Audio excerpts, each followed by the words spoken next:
સર્વોપરી સ્વામિનારાયણ ભગવાનની જય. સ્વામીની વાત 69.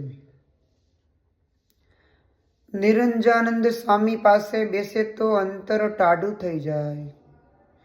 તેમાં આવા મોટા સાધુ પાસે બેસે તો સુખ આવે. તે કેને સુખ આવે? તો જેને તેમાં હેત હોય તેને આવે.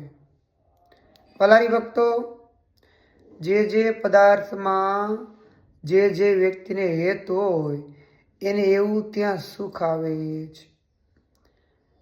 તો સ્વામીની અંદર આપણને હેત હોય, ભજન ભક્તિનું આપણી અંદર પ્રધાનપણું હોય, તો એ જગ્યાએ જાય તો એને સુખ આવે.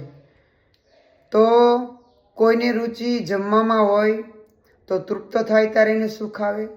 કોઈને ભજનની તૃપ્તિ હોય તો ભજન કરે ત્યારે સુખ આવે. કોઈને ધ્યાનનું અંગ હોય તો ધ્યાન કરે ત્યારે એને સુખ આવે.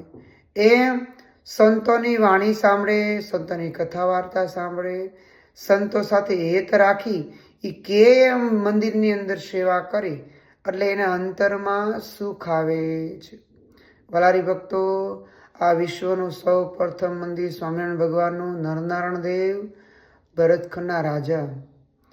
તો આ મંદિરમાં આવ્યા પછી આપણે સેવા કરી, મંદિરની અંદર સંજવારી કાઢજી, પ્રદક્ષિણા કરી, નાના મોટા હરિભક્તો આવીને જય શ્રવણ કરી, અને જેવું જેની સાથે હેત હોય એવું આપણને અંતરમાં ટાઢું થાય. અત્યારે ધનુર્માસ ચાલે છે તો ખૂબ ભજન ભક્તિ થતી હોય, દિવ્ય ને ભવ્ય ધૂન થતી હોય, અને ધૂનની અંદર જ્યારે ધૂન ચાલુ થાય ત્યારે આ લોકનું મૂકી અને એ ભગવાનના રે પ્રીત લગાડી સ્વામિનારાયણ સ્વામિનારાયણ સ્વામિનારાયણ કરીને એટલે આપણને ભગવાન હારે પ્રીત હોય ને, એ ભગવાન અને ભગવાનના સાધુ હારે હેત હોય, આપણા ધર્મકુર હારે આપણું હેત હોય, એટલે આપણા મુખમાંથી સ્વામિનારાયણ સ્વામિનારાયણ સ્વામિનારાયણ નીકળતું હોય ને ત્યારે અંતર ટાઢું થાય. ક્યારે ટાઢું થાય?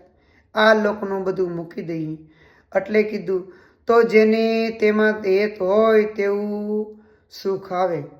તો પછી આપણે ભજન ભક્તિમાં હેત હોય, સંતોમાં હેત હોય અને ધૂનમાં હેત હોય એટલે આપણને સુખ આવે છે.